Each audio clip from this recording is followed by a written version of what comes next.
MRR news ప్రతి దృశ్యం ప్రజాపక్షం నినాదంతో ఆవిర్భవించి సుమారు 8 వసంతాలు పూర్తి చేసుకున్న శుభ సందర్భంగా తెలుగు 2 రాష్ట్రాల్లో పనిచేస్తున్న స్టాఫ్ రిపోర్టర్లకు, జోనల్ ఇన్ఛార్జీలకు, జిల్లా కోఆర్డినేటర్లకు, జిల్లా బ్యూరో చీఫ్లకు, క్రైమ్ బ్యూరో చీఫ్లకు, తెలుగు 2 రాష్ట్రాల్లో పనిచేస్తున్నటువంటి అన్ని నియోజకవర్గాల స్ట్రింగ్లకు, MRR news digital media providers కి, ఎంఎస్ఓలకు, సబ్ ఎడిటర్స్ కి, యాంకర్స్ కి, కెమెరామెన్లకి, ఆంధ్రప్రదేశ్ మరియు తెలంగాణ రాష్ట్రాల్లో పనిచేస్తున్న సిబ్బందికి, ఎంఆర్ఆర్ న్యూస్ ఛానల్ వీక్షిస్తున్న ప్రేక్షకులకు ఇవే మా ఆర్థిక శుభాకాంక్షలు. మా ఛానల్ని వీక్షించండి, లైక్ చేయండి, షేర్ చేయండి, సబ్స్క్రైబ్ చేయండి.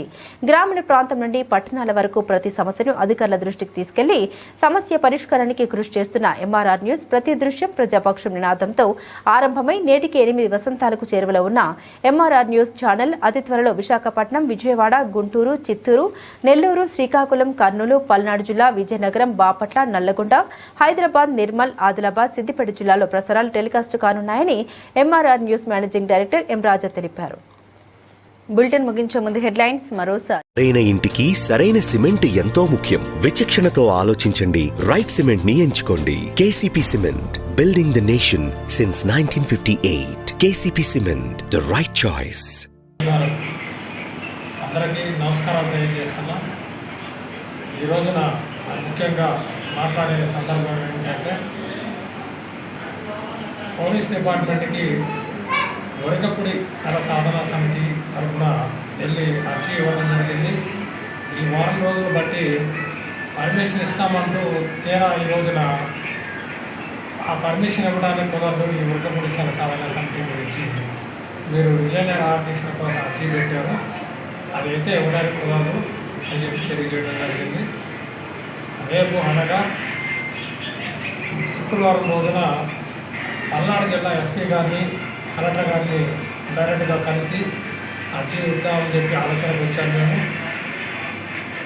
ప్రభుత్వ అధికారులు ఈ రిలే నిరాహార దీక్షకి పర్మిషన్ ఇస్తే మేము కొనసాగిద్దామని చెప్పిన ఉద్దేశంతో ఆ అర్జీ తీసుకొని రేపు వెళ్దామనే ఆలోచన మీద సమితి తరఫున శ్రీ వీరబ్రహ్మేంద్ర జాతీయ ప్రజా హక్కుల పరిరక్షణ సమితి వ్యవస్థాపక అధ్యక్షుడిని నేను. నా పేరు గురజారప్పారావు.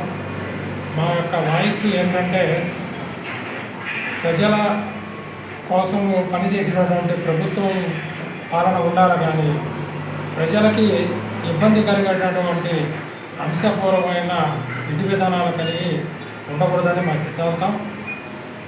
ప్రజా సంక్షేమం కోరేటటువంటి పాలకులు ఉండాలి, ప్రజల కోసము నిరంతరము కృషి చేయాలా, అట్లా ఉండాలి. కానీ ప్రజలకి అవసరమైనటువంటి తాగునీరు, సాగునీరు అందక పల్నాడు జిల్లా అయినటువంటి వెల్లుర్తి మండలంలో 7 దశాబ్దాల కాలం నుంచి నీటి ఎద్దడి ప్రాంతాన్ని గుర్తించి దీనికి సంబంధించిన నిధులు మంజూరు చేయాలని చెప్పి ఆ విన్నపం. ప్రభుత్వానికి ఒక విన్నతి, కేంద్ర రాష్ట్ర ప్రభుత్వాలకి బడ్జెట్ లేకనే అయితే మీ ప్రభుత్వానికి ఈ పని కొనసాగించినట్లయితే మీరు కరోనా టైంలో విరాళాలు సేకరించారు, విపత్తు పరిస్థితుల్లో విరాళాలు సేకరించారు. అదేవిధంగా ఈ కరువు ప్రాంతాన్ని గుర్తించి కేంద్ర రాష్ట్ర ప్రభుత్వాలు ఈ వరకపుడిశాల ప్రాజెక్టు గురించి ఒక అకౌంట్ క్రియేట్ చేసి డోనర్స్ సహాయం కూడా తీసుకోవాలి, ప్రతి ఒక్కళ్ళు ప్రజలు కూడా సహకరించాలని చెప్పి నా విన్నపం.